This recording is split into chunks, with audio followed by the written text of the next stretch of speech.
বাংলাদেশ ও পশ্চিমবঙ্গের মধ্যে যে চিরায়ত ভাষাগত, সাংস্কৃতিক ও অভিন্ন মূল্যবোধ কেন্দ্রিক আত্মিক সম্পর্ক রয়েছে তা অর্থনৈতিক ও বাণিজ্যিক সম্পর্কের ঊর্ধ্বে বলে মন্তব্য করেছেন পশ্চিমবঙ্গের মুখ্যমন্ত্রী মমতা ব্যানার্জি।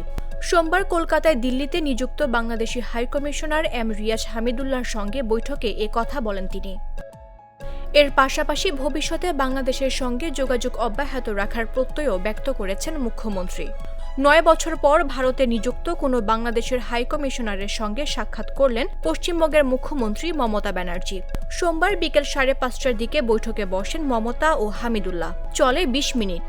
বৈঠকের শুরুতেই বাংলাদেশের হাইকমিশনার উপহার হিসেবে মমতা ব্যানার্জিকে বাংলাদেশের জনপ্রিয় মিষ্টি ও শাড়ি দেন। বৈঠকে উপস্থিত ছিলেন পশ্চিমবঙ্গের মুখ্য সচিব হরিকৃষ্ণ দ্বিবেদীও। বৈঠকে পশ্চিমবঙ্গের মুখ্যমন্ত্রী তার পক্ষ থেকে বাংলাদেশের প্রধান উপদেষ্টা প্রফেসর ডক্টর মোহাম্মদ ইউনুস ও বাংলাদেশের জনগণের প্রতি শুভেচ্ছা ও সম্প্রীতি জানানোর জন্য হাইকমিশনারকে অনুরোধ করেন। মূলত ৩ দিনের সফরে পশ্চিমবঙ্গে গেছেন বাংলাদেশি হাইকমিশনার। রোববার রাত 11:30টার দিকে দিল্লি থেকে কলকাতার নেতাজি সুভাষচন্দ্র বসু আন্তর্জাতিক বিমানবন্দরে অবতরণ করেন তিনি। সোমবার সকাল 10টার দিকে কলকাতার বাংলাদেশের উপদূতাবাসে পৌঁছান। সেখানে তিনি উপদূতাবাসের কর্মীদের সঙ্গে আলাপ আলোচনা করেন।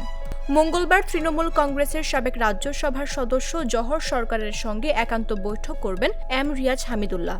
এছাড়া পশ্চিমবঙ্গে তার কিছু ব্যক্তিগত কাজও রয়েছে। বুধবার দিল্লি ফিরে যাবেন তিনি।